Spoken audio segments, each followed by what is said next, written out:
Ladies and gentlemen, we apologize. It's time for Mambo Number 6. The customer service in the pub has the air of a war crime trial. When I inquire whether there are any free tables, the waitress asks me if I'm blind. The bartender stops just short of throwing the beer at me. I sit as far back from him as I can, but even from across the room, his eyes watch me with utter contempt. I feel far from welcome, but the beer is delicious and the food prices aren't as bad as in the city center. It's a hot day, but it's cool on the ground. Much like all the other drinking establishments in Prague, the pub is beneath street level.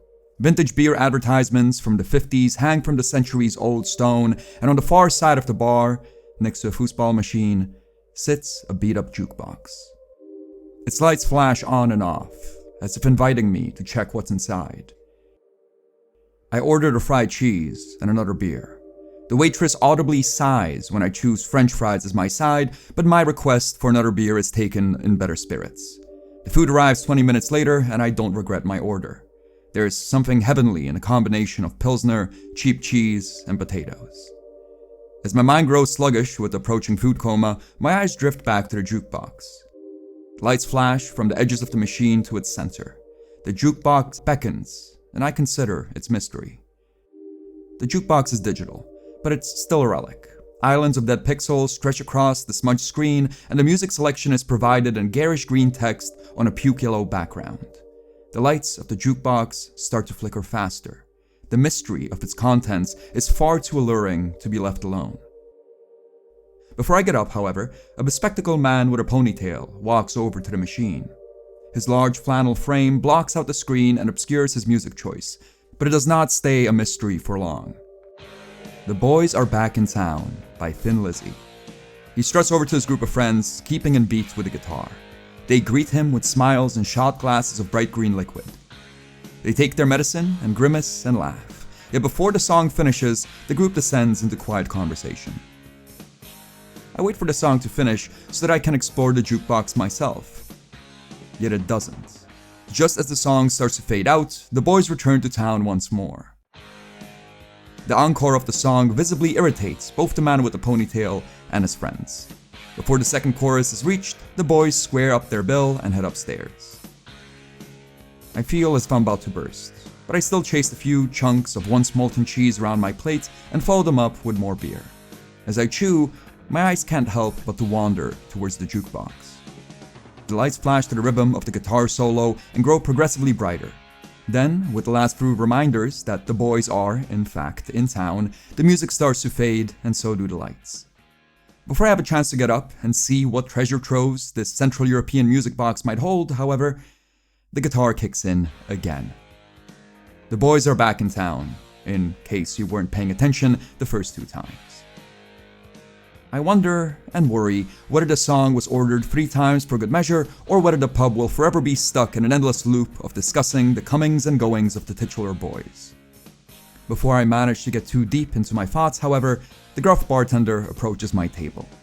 He lets loose a torrent of sharp consonants that sounds like a threat. I apologize and tell him I only speak English. With a growl, he grabs my menu, opens it up, and presses his thumb against it as if he were squishing a bug. "Happy hour," he grunts, pointing to a section of the menu. "Absinthe, 50 koruna." Happy hour seems to be scheduled for 15 minutes at 90-minute intervals starting at 6 p.m. I see no mention of absinthe, but the longer I look at the paper, the more irritated the bartender becomes. He waves around a labelless bottle of bright green liquid and watches me with a stare that one would reserve for a man refusing a parachute in the midst of a plane crash. 50 crowns is just about $2, and the green liquid looks exotic enough. I nod, and the bartender wastes no pleasantries pouring me the shot. For the price, I expect a thimble. The shot glass the bartender produces is bigger than anything I would get back home. When I remark on this, he hisses something in Czech and then retreats back to the bar, from where he stares at me as if I've done irreparable harm to his family. The glass smells of harmless mint, but I've read enough about absinthe to know that the drink isn't harmless. The jukebox blasting Thin Lizzy implores me to let loose, yet the thought of passing out on the streets on a foreign continent gives me pause. I found myself stuck in an endless cycle of smelling the shot glass and putting it back on the table. From across the bar, the jukebox goes dark and lights up once again. The boys are back in town. It's not absinthe, don't worry. A voice comes from the table next to me. For the first time since I arrived in Prague, I see a smile. It's Zelena, she says. Literally means green in Czech. Cheap peppermint schnapps. We tell tourists it's absinthe so they believe they're good at drinking. She has her own shot glass, filled with a similar hue of liquor.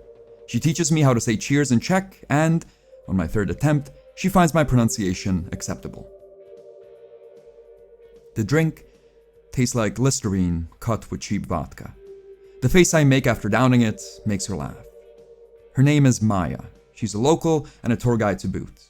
She's in the pub for the same reason I am. Fried food and Pilsner. They have the best cheese in town here, she says. Loads of nice restaurants have cheese on the menu, but they use good cheese. You don't want to fry good cheese. Tastes weird. You want the cheapest of the cheap. Idam. That's where the secret is. Cheap food should be made with cheap ingredients. Just as she finishes the thought, Thin Lizzy fades off on the jukebox. When the boys make their fourth, triumphant return, I'm about to comment on it. Yet before I get a word out, Maya raps her knuckles on a table and gets up. She saunters over to the jukebox, delivers an elegant kick to its side, and the music stops. By the time Maya returns to the table, the jukebox is belting out a different song. Immediately, I recognize the twangy bass line of Nancy Sinatra's "These Boots Are Made for Walking," but the lyrics are foreign and harsher. What is that? I ask. Boots Against Love, Yvonne Trenoslova, 1966. Maya says, tapping her sneakers against the table in rhythm. We were behind the Iron Curtain for a good 40 years, but in the 60s there was a brief moment of liberalization when music from the West came in. Prague Spring, we call it. Then, in 68, our comrades to the east sent 500,000 troops and a couple thousand tanks to change our mind. They called it a mission of brotherly assistance, a special military operation in modern parlance, if you will. The waitress comes by our table. I order another beer, and Maya orders a fried cheese. She chooses the baked potatoes over French fries, yet the waitress still attends to us as if we were convicted of crimes against humanity. Once the oppressive air of the Czech service industry leaves our table, I focus in on the strange, gruff, consonant-filled version of Nancy Sinatra's hit. Are the lyrics the same as the original? I ask. He tells me he has something for me again, and that something is apparently love. I don't want any love in my home, though, no. All it brings is sadness and strife. I have these boots against love, and they protect their miss. One of these days these boots are gonna stomp it all to bits. Different message, I say. Is it? She asks. I guess we're just less romantic. The waitress comes back with 2 beers, and, after about 15 minutes, she returns with Maya's fried cheese. All the while, Boots Against Love keeps on repeating on the jukebox over and over again. By then, however, the music isn't a bother. It's simply background ambience to a fascinating history lesson. With the gusto of a well-paid lecturer, Maya tells me about the Iron Curtain and how the underground music scene behind it operated. She tells me about Bone LPs and the Plastic People of the Universe and how the Scorpions took Moscow by storm. The pub itself isn't without history either. In the 15th century, it used to serve as a grain storage, and, after the 68 invasion and 69 riots, it was used for practice by all sorts of underground bands. It wasn't until 2001 that some enterprising Italian bought the building and established a traditional Czech pub. From across the bar, as Maya takes breaks from talking to chew her food, the jukebox still beckons. Even as a smoky version of Nancy Sinatra sings songs about stomping on hearts, I can see the jukebox beckoning me closer. The machine's flickering bulbs challenge me to see what other rare tracks I can find in its catalog. The jukebox lights aren't any match for Maya, though. She quickly gains my full attention. It's hands down the most historical bathroom I've ever been in, but it smells like any dive back home. From the ancient stone walls hang even more vintage beer advertisements, and at the bottom of each urinal there sits a plastic toy turtle. "Do not steal the turtles," reads a sign, solely written in English. For a moment I wonder whether we exist in a godless universe, but then my mind wanders once more. In the ancient stone, not too far from the sign, there's a scratched out message. At first, I feel as if I'd stumble upon a message centuries old, but on closer inspection, I realize the message is no older than 1999. Scratched deep into the stone, by key or nail it reads, Mambo Number 6. When I get back, I offer to pay for both Maya's dinner and the 2 fresh beers on the table. She doesn't stop me. In thanks, she pulls up a YouTube video of another cover, a rendition of Jay-Z's New York, where the Big Apple is replaced by Ostrava, a city which, according to Maya, was known as the Iron Heart of the Republic before the revolution. Then she pulls up another video. This time, it's a cover of The House of the Rising Sun by communism's answer to Frank Sinatra, Karl Gott. The operatic notes are far too much for me, but Maya starts listing through plenty of other covers while talking about how Western music would seep into Czechoslovakia during the Cold War. Any cool covers of more recent stuff? I ask. There was a lot of rap that would lift beats wholesale in the early 2000s, she says, typing something into the search bar. What about 90s music? Maya's brow furrows in thought. From the other side of the pub, Yvonne Przemyslowa orders her anti-love boots to march and the trumpets kick in again. The words leave my mouth with little thought. Something like Mambo Number 6, maybe. The trumpets fade off at the jukebox. I expect them to return, but they do not. The music fades and all we are left with is the drunken chatter around us and the clinking of glasses. What? Mambo Number 5, I say, trying to pull the melody from the ether. The shot of green in my stomach catches up with me and bars my mind of memory. There was a song called Mambo Number 5 in the 90s. Thought a Czech version of that song could be called Mambo Number... No, there's no song like that. All the excitement has been drained from Maya's face. I am no longer an audience to be entertained. I'm just some guy in a bar. She picks up her phone and tells me that she might have to go help out on her tour that's starting in 15 minutes. With 3 swift gulps, she empties out most of her beer and leaves but a couple of sips. I know she'll be gone if I don't say the right thing. Video killed the radio star? The sides of her mouth twitch. Without a word, Maya gets up and jogs over to the jukebox. The machine's lights flicker without purpose, but once she touches it, they calm. Soon enough, they shine to the rhythm of a familiar piano. We call it, The Radio Can Play Us Songs in the Dark. Different message, I guess, she says. The opportunity for another historical factoid warms Maya up, but before our conversation has a chance to resume, a human storm cloud descends on our table. Happy hour, the bartender barks, waving around the labelless bottle and shot glasses. Ipsinf. To the utter irritation of the man, Maya looks down at her phone. She rattles off a message and then clicks it shut. I hope work can manage without me, she tells me. My treat, I say. I assumed it was, she replies. The air is cleared of any memory of Mambo Number 5 and is replaced with an ever-repeating rendition of The Radio Can Play Us Songs in the Dark. We drink and talk and mingle with other guests of the bar. My lonesome dinner quickly turns into a night of shots and foosball and cultural exchange. On the back of alcohol and good company, I forget all my earthly worries and lose all track of time. It's not until I'm back in the ancient bathroom that I think back to that one-hit wonder. Mambo Number 6. The scratched-out message taunts me as I piss on the plastic turtle in the urinal. Based on Maya's initial reaction to the mentioning of the song, I promise myself I won't ask about it again. I am confident I'll be able to avoid the topic, but the confidence stems solely from my blood alcohol content. 5 minutes after I return to the table, I can't help but to ask about Mambo Number 6. She does not take kindly to the second mention of the song. When I tell her that the title is scratched out in the men's bathroom, her face softens though. Yes, she says. There's a song called Mambo Number 6 from 2001. I just don't like talking about it. Why not? I ask. She sighs and gets up. I need a cigarette, Maya finally says. I have no illusions about my sobriety, but it isn't until the night air reaches my lungs that I realize I've completely lost track of how much I drank. I start considering retreating back to my hotel and calling it a night, but Maya's cigarette smoke lures me into more decadence. Even though I don't smoke, I ask Maya for a cigarette. Without a word, she gives me one. I really love talking about our history, music especially. You might have noticed. she says, breaking the silence. But talking about that song, I don't like the history behind it. It scares me.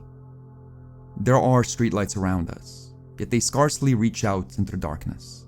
In an island of lights, not far from us, stand three burly men smoking. They do not speak.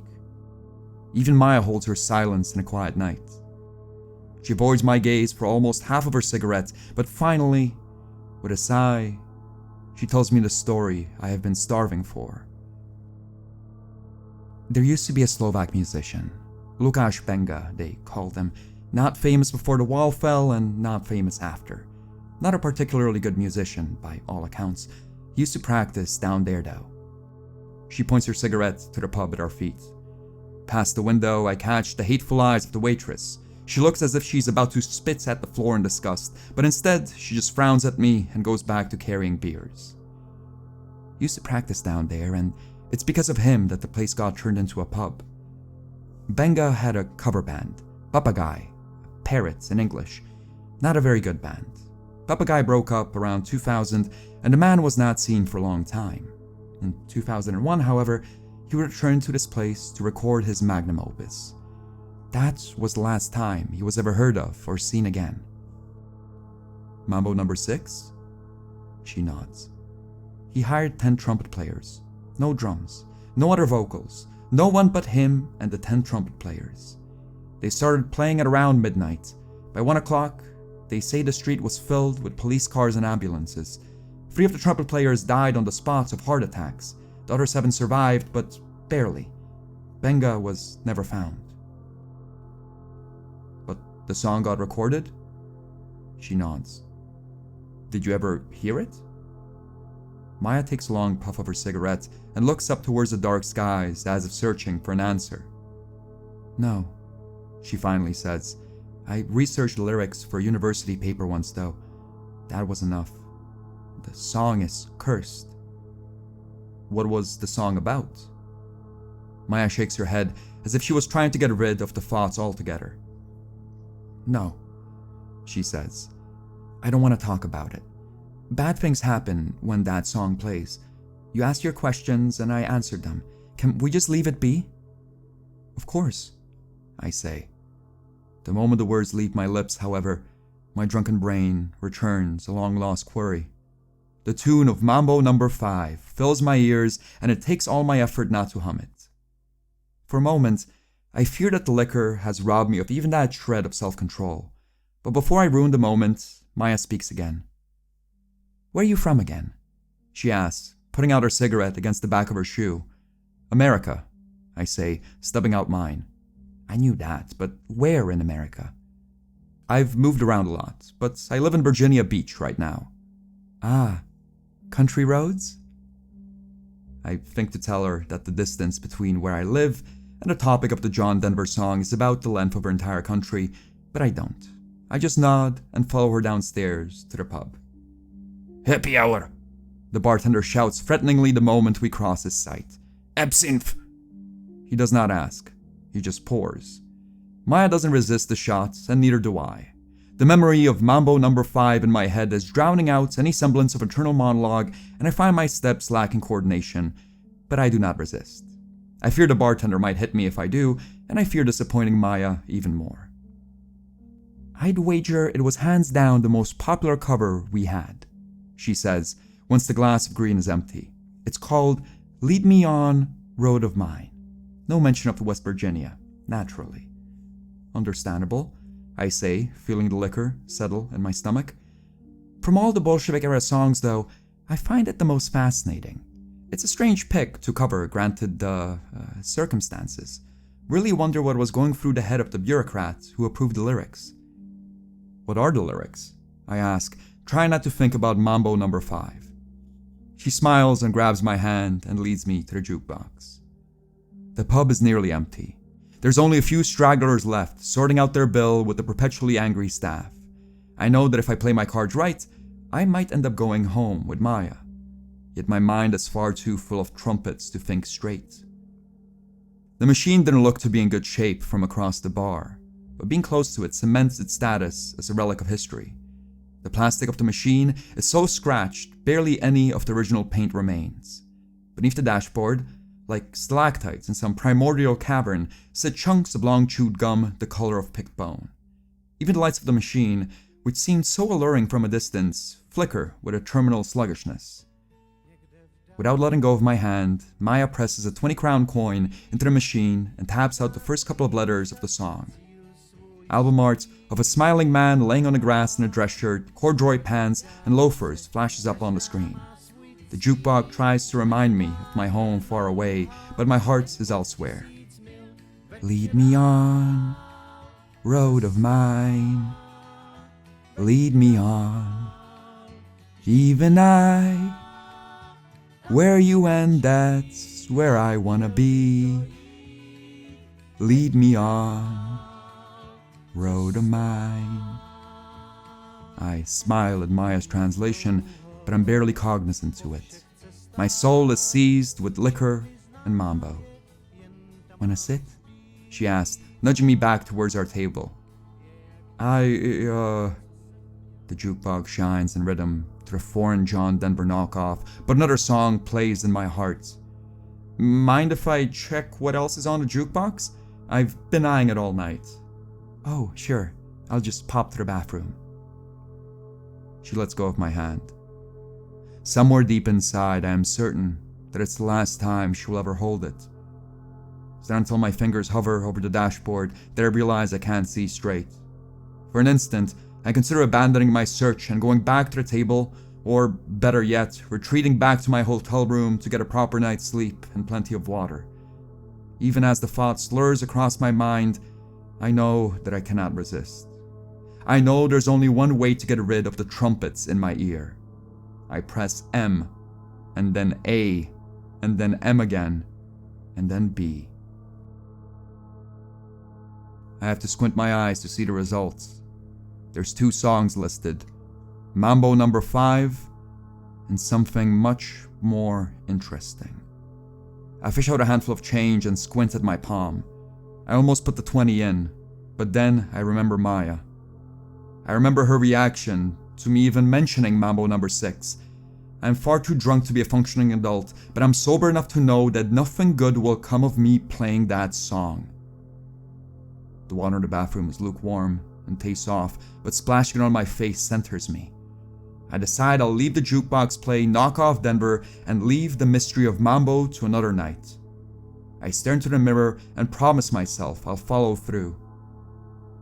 Looks like they're closing soon, she says, finishing off her beer. You wanna go, somewhere else? They have Mambo Number 6 on a jukebox. The moment the words leave my lips, I drive my nails into my palms and bite the edge of my cheeks. I regret every single shot of Zelena I took. All the lust and liquor leaves her eyes. She looks at me no different than the bartender or the waitress. Do not, under any circumstance, play Mambo Number 6 on the jukebox. Perhaps my parents didn't discipline me enough. Perhaps they disciplined me too much. Either way, I find it difficult to not do something after being explicitly told not to. If I am drunk, that difficult task becomes impossible. I'm sorry, I say as I take the 20-crown coin out of my pocket. She blocks my way. At first, she simply positions her body between me and the jukebox, but when I walk around her, she grabs my shoulder. Maya might be smarter than me, but she's not stronger. I wrestle free and lean up against the dashboard. As I struggle to fit the coin into the machine, she pleads with me once more. Please, she says. This is for your own good. That song is cursed. From behind the bar, I see the bartender smiling at me. When our eyes meet, he winks. Maya and me are the last patrons at the bar. Sorry, Maya, I say as I slide the coin into the machine. I gotta. Ladies and gentlemen, we apologize. It's time for Mambo Number 6. Without a word, Maya turns on her heel and runs up the stairs. Before the bass line of the song starts, she is out of the pub. I am alone.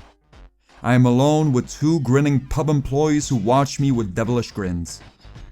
The tune that comes from the jukebox is familiar, but the voice that accompanies it seems to have come from a wholly different world. It sounds tired and angry, and pronounces each word of the constant-filled lyrics with utter hatred. The names that Lukáš Benga lists into the ether are not the names of lovers. They are names of forbidden gods, of horrid cosmic entities, of things that the mortal mind cannot comprehend. Though I do not understand the language in which Mambo Number 6 is performed, the foreign words brew a primordial fear within my stomach. The music coming from the jukebox is inherently evil. Maya was right. As the song picks up in tempo, both the bartender and the waitress start to dance. They pump their arms in the air, hitting the light fixtures. They kick their legs to the sides, overturning the chairs. They sing along to their incomprehensible lyrics with a screaming zeal. They dance towards me, insisting I join their horrid ritual. Do I lack balance? I manage to ascend 3 steps up towards the surface. 3 steps, however, is as far as I get. As I reach for the 4th, as I feel the gentle caress of the cold night air on my face, Lukáš Benga breaks the stream of rasping Slavic words with a single phrase I understand. The trumpets! On the back of his horrid performance, as if forged in the raw syllables of his words, comes a booming, dark sound which no instrument can make. My knees turn weak and I come tumbling down towards the spinning fists of the bar staff. With what I momentarily believe is sheer luck, I manage to dodge the blows and squeeze myself into the door of the men's bathroom. I breathe a sigh of relief. For a mere second, I believe I am safe. With my second breath, however, I realize I am trapped. The ancient windowless room smells like piss. The once grumpy Czechs are beating down on the sole door with energetic frenzy and joyous screams. Only the plastic toy turtles, peeking out of the urinals, stand witness to my nightmarish ensnarement. From the wall, the scratched out words in worn stone taunt me. Mambo Number 6.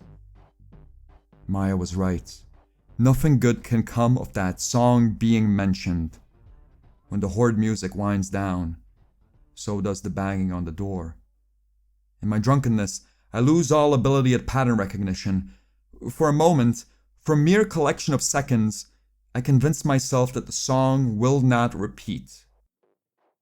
It repeats. Mambo Number 6 repeats, and as Lukáš Benga wails his haunting song, the banging on the door resumes with renewed fervor. I fear far from well, and when I hear the terrible call of the trumpets, I drop to my knees once more. There's a sharp pain in my chest. There's a sharp pain in my chest, and I regret starting off my evening with melted cheese.